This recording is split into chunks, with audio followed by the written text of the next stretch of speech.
But today's subject is understanding racism. You heard a lot of the young people, police making an arrest. Oh, you've been racist. You applied for a job. And you say, oh, you've been racist. You didn't give me the job I applied for. But this common word, right? Oh, it's just a card people are using against each other. But what is racism, right? Oh, how do you define it? It varies basically where you are. It depends how people are cashing this word and playing as a victim, right? So let's understand racism within the Muslim world or Arab world, right? So let's try doing this. Give an example. You live in the United Kingdom, right? We have English, we have Welsh, we have Irish, we have Scottish, right? So these nations are historically united, represent Great Britain and United Kingdom. They speak English, right? Well, there you go. They speak English. They are white, right? But this is not all of it, isn't it? England is English. English are English. Scottish are Scottish. Welsh are Welsh. Irish are Irish.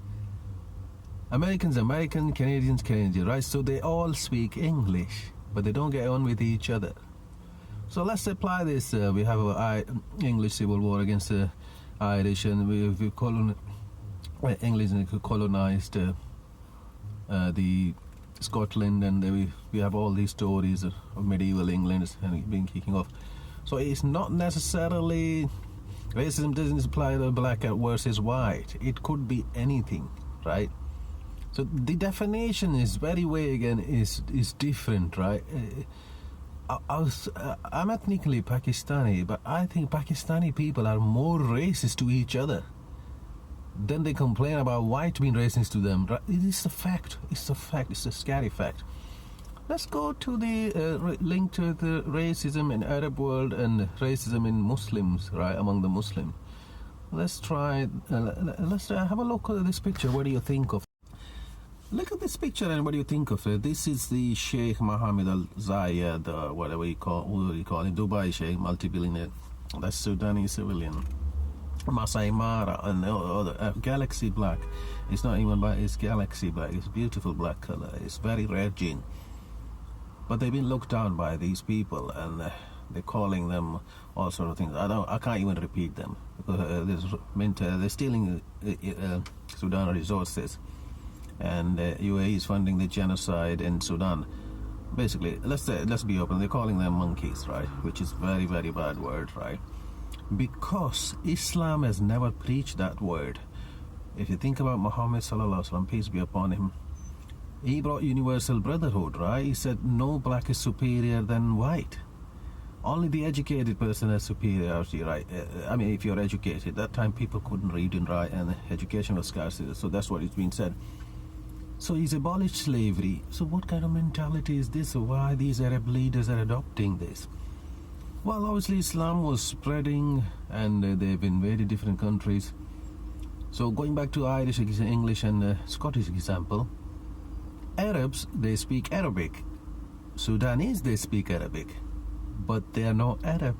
They're not ethnically Arab. They speak Arabic. They're different things. Egypt, they speak Arabic, but they're not Arab. Right?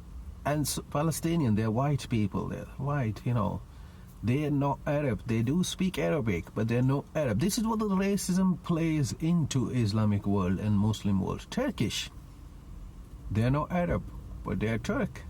They're different complexion. They speak different language, but they believe in a different language. So some of the countries been invaded by the Arab army, and they said, look, you have conditions like we have 3 conditions.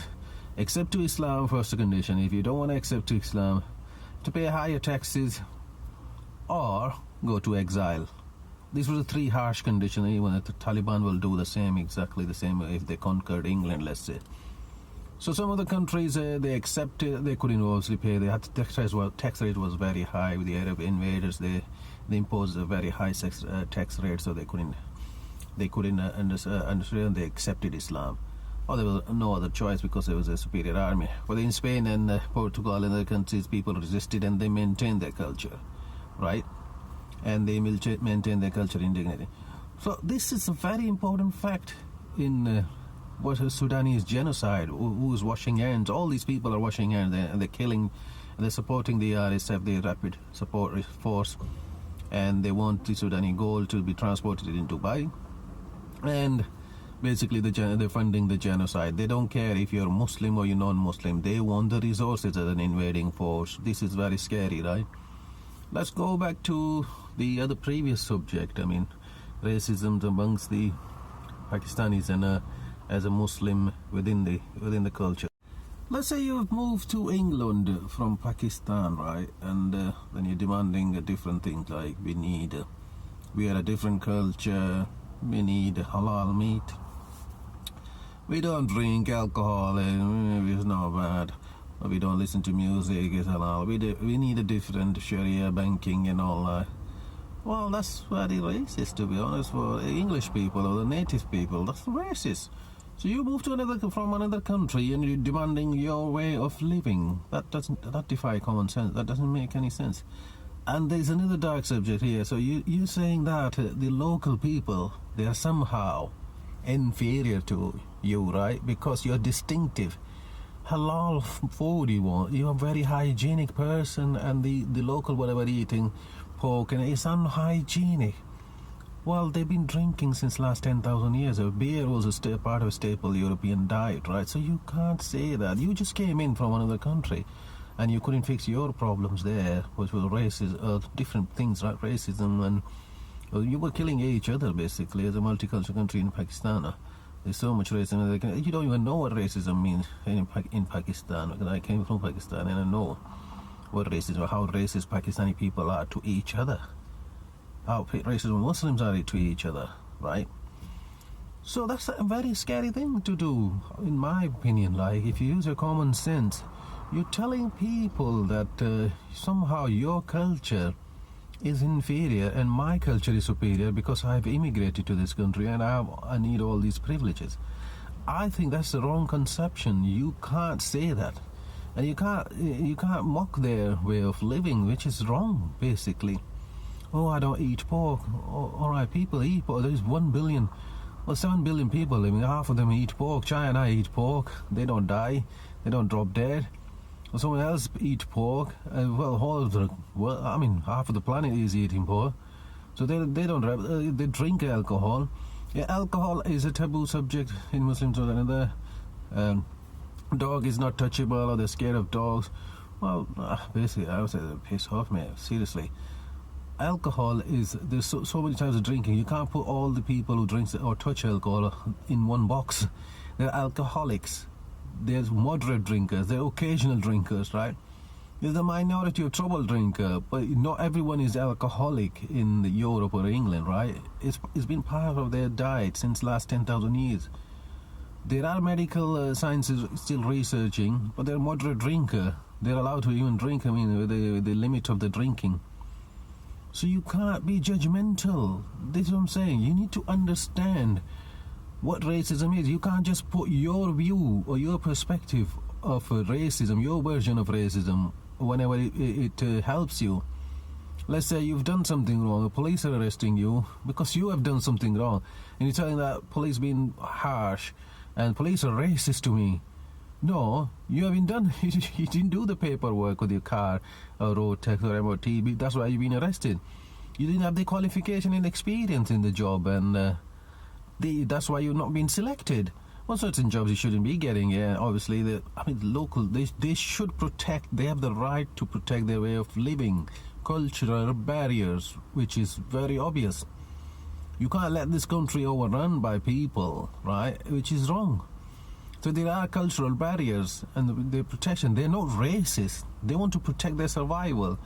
So I think the definition of racism is quite broad and quite varied. It depends where you are, what your geolocation is, and people perceive it a different way and manifest it in a different way. So I think this subject needs a lot of discussion. People should talk about it, and more. Young people should be understanding this. There's an insurgency going on in Pakistan in a province called Balochistan. There was Punjabi workers coming in, and they took their identity card, they checked their Punjabi, and they were shot, all of them, because they don't want migrants in their country of Punjabi descent. That's racism. But they are Muslims. They're all Muslims. Right? So definition has completely changed. You don't even know what racism is, mate. You go live in Pakistan, apply for a job. Let's see how they check on you, mate. I've been asked, what's your ethnic languages? Well, national language is Urdu. Well, what's that got to do with you, idiot? Check my fucking degrees and give me a fucking job. Right? Don't ask me that bullshit question. Because they want to do their own lobby in the group. Shia and Sunnis are doing it in a multinational company. There's a Shia block, there's a Sunni block. The racism is a quite dark subject, and it varies a lot. It's going back to the Arabs' army invading other countries. Where they tried it in Iran, but Persian civilization is older, and they resisted. They don't speak Arabic. They are Muslim, they're Shia Muslim, but they don't speak Arabic. The same they applied it in Pakistan. Pakistan national language is Urdu, basically. It's 5 to 700 years old, and people do speak Urdu. They have cultural barrier, but they put a test on you like, read that verse in Arabic and prove it that if you're Muslim, Ayatul Kursi or Kalma Tayyiba or all that, if you're a minister. That's the wrong perception again. Why don't you ask an Arab guy to speak Urdu? They can't speak, translate Quranic verse into Urdu. It's not their language. Or in Punjabi, it's not their language. So you're telling other people your culture is superior, basically. So you are the one who's racist, and you're the one who's the root cause of the problem. But thanks for understanding. I will appreciate if you want to continue this discussion in the comment section. Thank you.